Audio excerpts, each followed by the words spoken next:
The next thing, many of you have heard me speak before at school fairs and CRC meetings and the like, so you know that I'm relatively outspoken about this.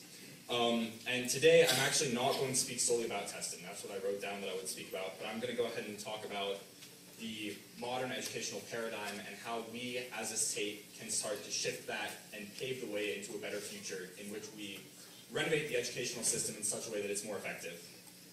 I will also speak a little bit to the standardized testing because I think that's a huge part of the modern educational system, even though it most likely shouldn't be. The first thing I'd like to say is that there are, contrary to the opinions of many people in the audience today, benefits to the PARCC testing. One of the first things is that we do require more federal money because of the PARCC testing. It's also used for evaluation and the like. But I'd like to point out that these benefits don't necessarily outweigh the costs. One of the things I'm going to talk to you about today is the way that teachers have been evaluated over the last few years.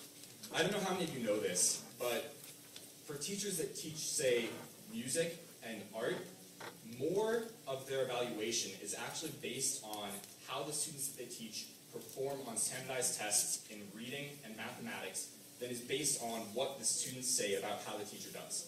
That is to say, a single test in which students sit down, fill in bubbles, and write essays for maybe a few hours counts for more than the opinions of the students that are with the teacher for the entire year and see how that teacher teaches and understand the effect that that teacher has on their lives.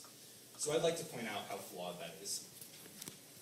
The next thing I'd like to point out is, let's go ahead and move to standardized testing and how effective it is. There was a very large study done in Massachusetts that was actually referenced by the US News Report that looked at the impact of standardized testing and the benefits thereof. And what they did is they followed about 2,400 students, I believe, through their education in public, charter, private, and exam high schools.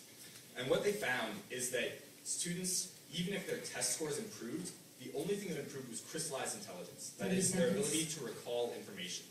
That means that these students were able to sit down and they were able to spit facts and tell you chemical compositions of various molecules and, not molecules, forgive me, of various solutions. They were able to tell you the number of electrons in the valence of oxygen, things like that. What they didn't increase was fluid intelligence. That's the ability to apply the things that we know, the ability to learn more.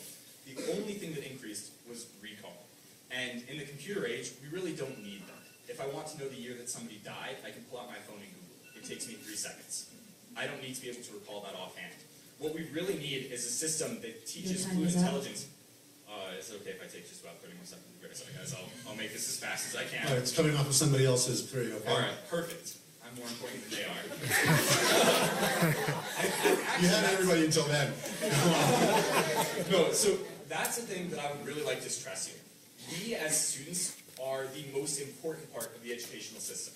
Everything that's happening should be happening for us because of us. And what we have here is a collection of students that are coming to speak because we know what we want, and what we want isn't this. What we want is an education that allows us to grow as individuals, that allows us to pursue the things that we need in order to make a difference. What we want is an education that allows us to be us and not just a number. And I think that we as New Mexico can pave the way to that. Thank you all very much. Have a great night.